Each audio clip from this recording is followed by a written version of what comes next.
হাসিনা তুই কবে যাবি? হাসিনা চলে গেছে, কিন্তু ওরাই গুলি চালিয়েছিল। জনগণ যখন জেগে ওঠে তখন আর কোনো শক্তি আর জানাতে পারে না। সবচেয়ে শক্তিশালী মজুদ বাহিনী হলো শ্রমিক শ্রেণী। শ্রমিক, কৃষক, ক্ষেত মজুররা মেহনত না করলে কলে এবং গ্রামে আমাদের খাদ্য উৎপাদন হয় না। অতএব শ্রমিক, কৃষক সবচেয়ে শক্তিশালী। আজকের এই বক্তব্যের মাধ্যমে আমরা দেশবাসীকে, জাতির সমস্ত শ্রেণী পেশার মানুষকে, শোষিত নিপীড়িত জনগণকে সংগঠন আন্দোলন, আগামী ভবিষ্যৎ আমাদের। এই যে জুলাই সনদ সই হবে, জুলাই সনদে সম্মুখে নির্বাচন হবে। আমরা আছি, কিন্তু কেন ওরা অস্থিতিশীল পরিস্থিতি তৈরি করতে চায়, অরাজকতা তৈরি করতে চায়, আবার হাসিনাকে ফিরিয়ে আনতে চায়, আবার মোদিকে এখানে ফিরিয়ে আনতে চায়। আমরা এটা চাই না। নির্বাচিত সরকার আসুক।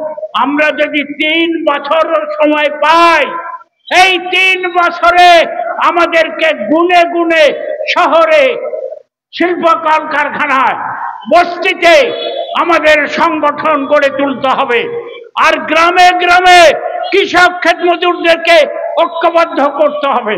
আমাদের জমি আছে, আমাদের তেল আছে, গ্যাস আছে, কয়লা আছে, আমাদের মজুদ বাহিনী শ্রমিক আছে যারা উৎপাদন করবে, আমাদের সব আছে। প্রয়োজন রাজনৈতিক ক্ষমতা, প্রয়োজন ঐক্যবদ্ধ আন্দোলন, রাষ্ট্র ক্ষমতা। এইটা শোষকের ভেঙে দিতে হবে, চুরমার করতে হবে, উচ্ছেদ করতে হবে। নতুন এক রাষ্ট্র, জনগণের রাষ্ট্র, শ্রমিক শ্রেণীর নেতৃত্বে, শ্রমিক, কৃষক, মেহনতি মানুষের রাষ্ট্র, এইটা গড়ে তুলতে পারলেই এই দেশে আমরা, যে জনগণ বলে আমরা কিছু পেলাম না, যে যায় লঙ্কা সেই হয় রাবণ, না, আর আমরা এই রাবণদেরকে শোষণ করতে দেব না, মানুষ খেতে দেব না। এবারে আমরাই সরকার গঠন করব। আমরা মানে শ্রমিক, আমরা মানে কৃষক, আমরা মানে ক্ষেত মজুর, মেহনতি জনগণ ঐক্যবদ্ধ হওয়ার কোনো বিকল্প শক্তি নাই। কোথায় গেল হাসিনা? কি করে গেল? আমরা কি অস্ত্র নিয়ে লড়েছিলাম? না, আমরা খালি ঐক্যবদ্ধ হয়েছিলাম, আমরা আওয়াজ তুলেছিলাম, হাসিনা তুই কবে যাবি? হাসিনা চলে গেছে, কিন্তু ওরাই গুলি চালিয়েছিল। জনগণ যখন জেগে ওঠে তখন আর কোনো শক্তি আর জানাতে পারে না। সেই জনগণকে ঐক্যবদ্ধ করার জন্যই আজকের এই সমাবেশ। ক্ষুদ্র, কিন্তু একটা পরিস্থিতির পরিবর্তন হচ্ছে, এইটা লক্ষ্য রেখেই আজকের এই সমাবেশের আমরা ব্যবস্থা করেছি। আগামীকাল জুলাই সনদ সই হবে, আগামী মধ্য ফেব্রুয়ারিতে নির্বাচন হবে। নির্বাচন কাকে আপনারা ভোট দিবেন আমাদের দল জানাচ্ছেন।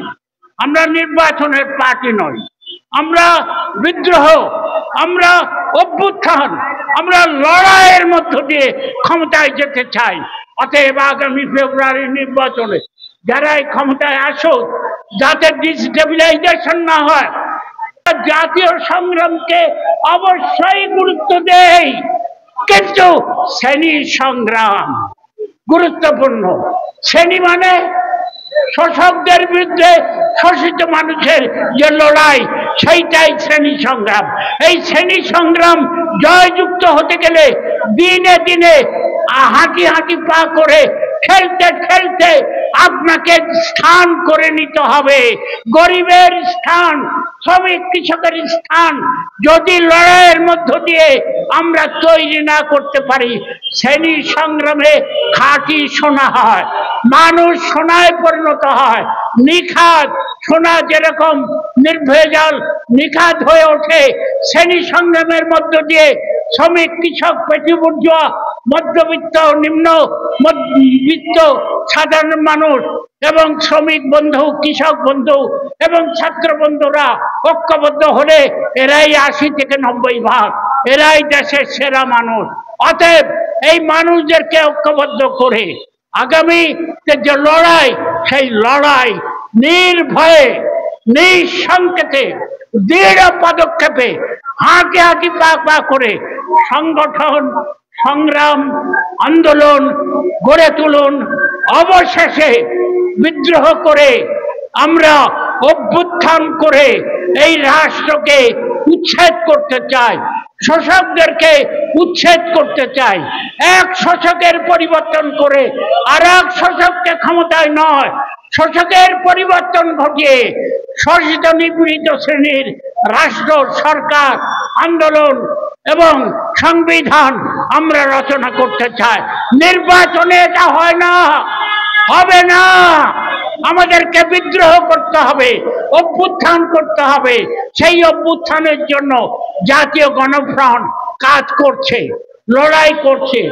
হতে পারে, মনে হতে পারে জাতীয় গণফ্রন্টের কয়টা লোক, না, আছে।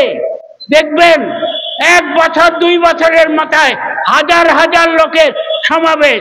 কেন? তারা তখন রাজনীতি গ্রহণ করবে। আপনি কাজ করে খান, খেটে খান, পরিশ্রম করে খান, চোরদের সঙ্গে কেন থাকবেন? ওই ব্যবসা, যারা রাজনীতি করে, ব্যবসা করে, টাকা ইনকাম করে, ব্যাংক ব্যালেন্স করে, দেশে লুটপাট করে যারা টাকা বিদেশে পাঠায়, এই সমস্ত শোষকদের আর পিছনে আমরা থাকতে চাই না। এইটাই যখন মনে করবে, সেইটাই একটা শক্তি। সেই ঐক্যবদ্ধ লড়াইয়ে আমরা এখানে শুধু ঢাকা শহরে নয়, বস্তিতে নয়, শ্রমিক এলাকায় নয়, ঢাকার আশেপাশে বিভিন্ন শহরতলিতে আমাদের সংগঠন গড়ে উঠছে, গড়ে উঠবে।